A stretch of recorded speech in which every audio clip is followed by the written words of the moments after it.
Hello friends, मेरा नाम है शशांक सिंह और आप देख रहे हैं मेरा यूट्यूब चैनल। तो आज का जो टॉपिक है जिसके बारे में हम बात करेंगे वो है हमारा डिपोजिशनल लैंडफॉर्म्स का मियांडर्स वाला टॉपिक। तो डिपोजिशनल लैंडफॉर्म्स का ये आखिरी टॉपिक बचा हुआ है। इससे पहले के जितने भी टॉपिक्स थे यानी कि डेल्टा, एलुवियल फेन्स, लिव्स, वो सारे टॉपिक अब हम कवर कर चुके हैं। तो अभी आखिरी टॉपिक है डिपोजिशनल लैंडफॉर्म्स। डिपोजिशनल लैंडफॉर्म्स यानी कि जब लैंडफॉर्म्स में जो डिपॉजिट होते हैं इरोजन के बाद, वो जिस जगह पे जाके डिपॉजिट होते हैं उसी को हम डिपोजिशनल लैंडफॉर्म्स कहते हैं। अब ये जो टॉपिक है हमारा मियांडर्स, हालांकि मियांडर्स हम एक लास्ट वीडियो मतलब लास्ट टू लास्ट वीडियोस में भी हमने पढ़ा था कि मियांडर्स होते क्या हैं। ठीक है, वो हम लोगों ने पढ़े थे जो हमारे माउंटेन्स वगैरह में मियांडर्स बन जाते हैं, जैसे रॉक्स को काट के बनते हैं। ये प्रॉपर लैंड मियांडर्स अब हम पढ़ेंगे जो हमारे फ्लड प्लेन्स पे यानी कि हमारी नदियां जो काट कर बनाती हैं। तो अगर एक सिंपल और आसान भाषा में कहूं तो मियांडर्स क्या है, मियांडर क्या है, एक इस तरीके से डायग्राम आप लोग देख रहे हो, एक पैटर्न है नदी का जो बनता है उसी को मियांडर्स कहते हैं। ठीक है, तो चलिए शुरुआत करते हैं बुक के टॉपिक से ही। तो जैसे कि मियांडर्स is not a landform but is only a type of channel. क्या है मियांडर, क्या है, एक लैंडफॉर्म नहीं है, वो बस एक तरह का चैनल है, एक नदी का चैनल है जो जिस तरीके से लेफ्ट राइट होके हुए मूव करता है। अब मुद्दा जो है समझने का, ज्योग्राफी में क्या है, ज्योग्राफी में चीज होती क्या है वो तो हम समझ गए, वो तो देख के ही डायग्राम से पता चल रहा है कि मियांडर्स होते क्या हैं। लेकिन मुद्दा ये है कि ये इस तरीके के मियांडर्स बनते क्यों हैं, क्योंकि क्वेश्चंस जो एग्जाम में आने हैं वो इसी तरीके से आने हैं कि चीजें ये क्यों हो रही हैं। मतलब क्या है वो तो हम समझ गए, लेकिन क्यों है और कैसे हुई वो समझना ज्यादा जरूरी है, तभी आप इन चीजों को बेहतर तरीके से अपने एग्जाम में पॉइंट में क्लियर कर सकते हो। तो चलिए शुरुआत करते हैं। तो जैसे बताया कि मतलब लैंडफॉर्म नहीं है एक तरह का, ये एक तरह का मतलब एक चैनल है, लेकिन इस चैनल के चलते हुए वो किस तरीके के लैंडफॉर्म्स बनाएगा, जैसे ऑक्सबो लेक बनाएगा उसके जैसे एलुवियल डिपॉजिट्स को लेकर कहीं और पे लैंडफॉर्म्स क्रिएट करेगा। ठीक है, तो इसीलिए इसको हम बोलते हैं कि this is a part of channel pattern, एक तरह का रिवर का। तो अब because so prosperity of water flowing over very gently gradients to work literally on the bank। अब ये बुक में लिखा हुआ है, अब इसको जरा ध्यान से समझना। पानी जो मूव कर रहा है नदियों से, हम लोगों ने पढ़ा था कि ये नदी है, फिर उसके बाद ग्रेडियंट से फिर सीधा फ्लैट सरफेस पे आता है। अब एक बार इसको सोच के देखो, अगर नदी की, अगर हम एक बार की इस बात को साइड में रखें कि माउंटेन से जो स्लोप है और यहाँ पे आके इस तरीके से फ्लैट आ जाता है, मान लीजिए यहाँ पे माउंटेन्स है, तो एक बार सोच के देखिए अगर माउंटेन्स फ्लैट सरफेस पे हैं और नदी बह रही है वहां पे, तो वो मियांडर्स क्यों नहीं बना सकती, क्योंकि अब तो वो फैलने की जगह चाहिए उसको। तो उसमें भी क्या होता है कि जो माउंटेन्स हैं वो हार्ड सरफेसेस को थोड़ा देर सोच के देखो, माउंटेन्स भी तो हार्ड होते हैं ना, तो नदी फैलेगी कैसे, कैसे लेटरल मूवमेंट क्रिएट करेगी, नदी कर ही नहीं सकती, क्योंकि बड़े बड़े माउंटेन्स है, काटना एक अलग चीज है, तो वो हार्ड रॉक में हमें अलग जगह देखने को मिलती है, लेकिन यहाँ पे पॉसिबिलिटी तो है ही नहीं क्योंकि स्टीप स्लोप है। तो एक तो स्टीप स्लोप हो जाता है, तो अगर इसको अगर हम दूसरे वाले मियांडर से कनेक्ट करें तो हो सकता है वहां पे फ्लैट सरफेस होगा, इसलिए वो माउंटेन्स को काट देती है, लेकिन यहाँ पे तो सीधा दिख रहा है ना कि माउंटेन से सरफेस ही हमारा एकदम स्लोप है। ठीक है, ग्रेडियंट है, तो ग्रेडियंट है तो नदी एक तो फास्ट है, ऊपर से लेटरली फैल नहीं सकती तो सीधी आ रही है। अब जब ये प्लेन एरिया में आएगी तो प्लेन एरिया में इस तरीके के मेंडर बनेगी, यानी लेटरली, हमारे हमने पढ़ा ना एक तो वर्टिकली होता है और एक लेटरल होता है, तो ये लेटरली किस पे, फ्लैट सरफेस पे फैलेगी नदी, पानी आएगा फ्लैट सरफेस पे फैलता चला जाएगा। उसके बाद unconsolidated alluvial deposit water moves laterally. अब इसका मतलब ये है कि एक तो हमने ये पढ़ा कि पानी फैल रहा है, दूसरा ये है कि पानी जब ये फैल रहा है तो जो एल्यूवियल डिपॉजिट होते हैं नदी के, अगर मान लीजिए नदी इस तरीके से मूव कर रही है ऐसे, तो जो यहाँ पे सेडिमेंट्स होते हैं, जो एल्यूवियल डिपॉजिट होते हैं, वो उसको रास्ता देते हैं फैलने के लिए, जो माउंटेन्स में नहीं मिलेंगे। तो यहाँ पे क्या होता है, वो सेडिमेंट्स होते हैं, आराम से टूट सकते हैं, तो नदी जब फैलती है तो वो उसको जगह देते हैं पूरा फैलने के लिए। ठीक है ना, ये एक दूसरा रीजन हो जाता है। उसके बाद आता है कोरियोलिसिस force moves like a wind. अब ये कोरियोलिसिस फोर्स क्या होते हैं, वैसे तो हम ये विंड वाले टॉपिक में एटमॉस्फेयर वाला पार्ट जब कवर अप करेंगे उन चैप्टर्स में हम अच्छे से पढ़ेंगे, यहाँ पे इतना समझा देता हूँ। कोरियोलिस फोर्स का मतलब होता है जब किसी भी चीज की जो डायरेक्शन होती है उसमें बदलाव आ जाता है, यानी कि कोई चीज इस तरीके से मूव कर रही है तो अचानक से उसकी डायरेक्शन बदल गया है, जिसको हम डिफ्लेक्शन भी कहते हैं। एक रिफ्लेक्शन होता है ना, हमने फिजिक्स में पढ़ा था, इसको हम डिफ्लेक्शन कहते हैं। तो अभी इसको डिटेल में ना समझ के कोरियोलिस फोर्सेस को अभी बस इतना जान लो कि जब किसी चीज की डायरेक्शन में बदलाव आता है तो कोरियोलिस फोर्स लगता है। अब विंड के उसमें केस में क्या होता है, तो देखिए यहाँ थोड़ा सा बता देता हूं मैं।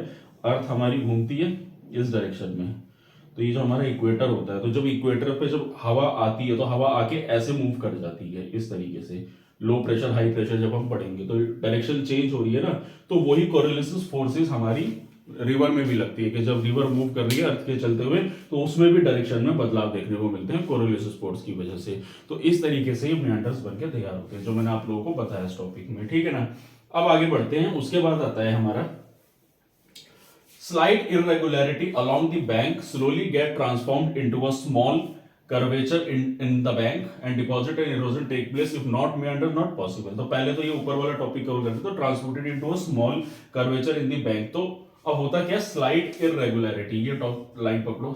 स्लाइट इरेगुलरिटी मतलब मान लो यहाँ पे कोई ऐसा सामान है जिसकी वजह से नदी आगे मूव नहीं कर पा रही है, तो उस इरेगुलरिटी की वजह से क्या होता है, नदी का रास्ता बदल जाता है, ठीक है ना। वो इस बात को कहना चाहता है कि मतलब रास्ता है सीधी जा रही नदी, वहां पे कोई डिपॉजिट है जिसकी वजह से नदी आगे मूव नहीं कर रही, तो उस इरेगुलरिटी की वजह से भी नदी टर्न ले लेती है, ठीक है। और दूसरी बात यह कि अगर डिपोजिशन इरोजन नहीं होगा तो मियांडर्स बनने पॉसिबल ही नहीं होंगे। जब डिपोजिशन नहीं होगा, इरोजन नहीं होगा, चीजें टूटेंगी नहीं, तो कैसे मियांडर्स बनेंगे, ठीक। आगे बढ़ते हैं, फिर उसके बाद तो बस यही था मियांडर के बारे में जो मैंने आप लोगों को बताया। उसके बाद लास्ट में इसमें दो चीजें हैं, एक आता है कॉनकेव बैंक और एक आता है कॉन्वेक्स बैंक। तो इसमें ज्यादा डिटेल में मत जाना, ये थोड़ा कंफ्यूजिंग स्टेटमेंट है। बस आप इसको इतना समझ लो कि कॉनकेव और कॉन्वेक्स, यानी कि कॉनकेव ये वाला हो गया, कॉन्वेक्स बाहर वाला हमारा बैंक हो गया। इसमें ज्यादा समझने की कोई जरूरत नहीं है, ये कंफ्यूजिंग स्टेटमेंट है। और दूसरा इसमें एक बोला गया है slip of bank. Slip of bank इसको हम बोलते हैं, ठीक है ना, यानी कि जो कर्व होता है यहीं पे सबसे ज्यादा डिपॉजिट्स देखने को मिलते हैं। इसमें एक चीज और बता देता हूँ, फिर लास्ट में ऑक्स को कवर करूंगा। मियांडर्स जो होते हैं, देखिए हमारे जो इस तरीके से जब बन रहे हैं मियांडर्स, तो सबसे ज्यादा जो डिपॉजिट्स होते हैं, अगर सवाल आता है कि मियांडर्स में सबसे ज्यादा डिपॉजिट कहाँ पाए जाते हैं, तो डिपॉजिट जो हमने पढ़ा था ना पॉइंट बार पे, लेकिन यहाँ पे डिपॉजिट क्यों पाए जाते हैं, सिंपल सी बात है। देखिए अब नदी है, बह रही है, जैसे एक अच्छा सा एग्जांपल अगर मैं दूं आप लोगों को, कभी भी आप नोटिस कर लेना। अब इसको नोटिस करना तो थोड़ा मुश्किल होगा, लेकिन आप कभी भी ड्रेनेज सिस्टम वगैरह अगर अपने घर का देखो या कहीं भी, हर का ड्रेनेज, अब तो ड्रेनेज सिस्टम सारे अंडरग्राउंड होते हैं, लेकिन कहीं भी अगर ऑब्जर्व करने को मिले तो आप देखना कभी भी जहां पे कर्व आता है, चाहे कोई नाली हो गई, कोई छोटी सी नदी हो गई या कोई छोटा सा ड्रेनेज सिस्टम हो गया, तो जहां पे भी कर्व होता है तो उस कर्व पे अक्सर आपको मतलब कचरा कह लो या जो भी वेस्ट मटेरियल कह लो वो दबा हुआ मिलता है। अक्सर अगर आप घरों में भी देखेंगे तो घरों में अगर कोई ड्रेनेज पाइपलाइन बिछी होती है तो ड्रेनेज पाइपलाइन बिछने के बाद जब वो कर्व लेगी तो वहां पे एक प्रॉपर चैम्बर बनाया जाता है ताकि कचरा ना फंसे, तो इसलिए उसमें इस तरह से कर्व दिया जाता है। तो उसी वजह से कि जो इस तरीके के जब ऐसे कर्व बनते हैं ना, तो वहां पे डिपॉजिट सबसे ज्यादा इकट्ठे होते हैं मियांडर्स में। तो उसका कारण यही होता है क्योंकि बेंड पे हमसे सबसे ज्यादा डिपॉजिट्स मिलेंगे, ठीक है ना। क्योंकि कोई चीज ऐसे बह के आ रही है, ऐसे टकराएगी, पूरी घूमेगी, तो ऑब्वियस सी बात है सेडिमेंट्स का यहाँ इकट्ठा होना लाजमी सी बात है, ठीक है।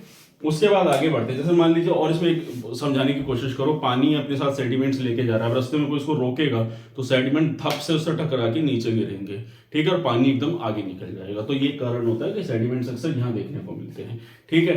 लास्ट में आता है हमारा ऑक्सबो लेक्स। ऑक्सबो लेक क्या होती है, सिंपल है, देखो ऑक्सबो लेक इस तरीके की होती है, जो नदी ऐसे बह रही होती है और अचानक से एक अलग से रास्ता बना देती है। नदी पहले इस तरीके से यहाँ गई, ठीक है, ऐसे घूम गई, फिर क्या हुआ, पीछे से नदी का फ्लो बढ़ गया, नदी का फ्लो बढ़ गया तो इरेगुलरिटी आ गई, तो नदी ने यहाँ से काट के रास्ता अपना वापस निकाल लिया और ये नदी अलग कट के एक अलग से ऑक्सबो लेक बन गया।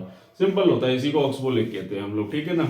तो रियल लाइफ से अगर कनेक्ट करो, आप कभी भी कोई लेक देखना, आज के जमाने में कहीं भी इंडिया में लेक देखने को मिलेगी वो किसी न किसी नदी के आसपास होती है ऑलमोस्ट। उसका सबसे बड़ा कारण होता है, तो क्योंकि लेक बनने के दो कारण होते हैं, तो बरसाती लेक होती है, बरसात की वजह से बन गई, या फिर नदी के आसपास मिलेगी तो वो इस वजह से बनी होगी। तो इस तरीके से हम उसको बोलते हैं ऑक्सबो लेक, के नदी से ही कट के रास्ता बनना। बस नदी का जब प्रेशर बढ़ जाता है तो रास्ता फिर वापस पानी इधर चला जाता है और ये कट के अलग हो जाती है नदी। तो यही था ऑक्सबो लेक के बारे में और यही था मेरा टॉपिक जिसमें मैंने आपको मियांडर्स के बारे में कवर अप करा। तो आई होप आपको चीजें अच्छे से यहाँ पे क्रिस्टल क्लियर होंगी।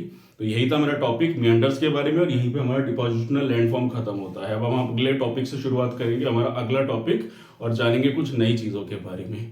तो आई होप आपको चीजें सारी अच्छे से क्रिस्टल क्लियर होगी। तो यही था मेरा आज का टॉपिक। अगर आपको मेरा काम पसंद आ रहा है, अगर आपको मेरी वीडियो अच्छी लग रही है तो मेरे चैनल को सब्सक्राइब कीजिए, मेरी वीडियो को लाइक कीजिए, शेयर कीजिए और कमेंट सेक्शन में अपना सजेशन देते रहिएगा। और अगर आप लोगों ने कोई भी बुक्स परचेज करनी है जो यूपीएससी से रिलेटेड हो या एनसीईआरटी बुक हो, आप मेरे डिस्क्रिप्शन लिंक में जाइए, वहाँ पे लिंक अवेलेबल है, क्लिक करके ऑनलाइन बुक परचेज कर सकते हैं। तो आज के लिए इतना ही, मिलते हैं नेक्स्ट वीडियो में। Thank you very much.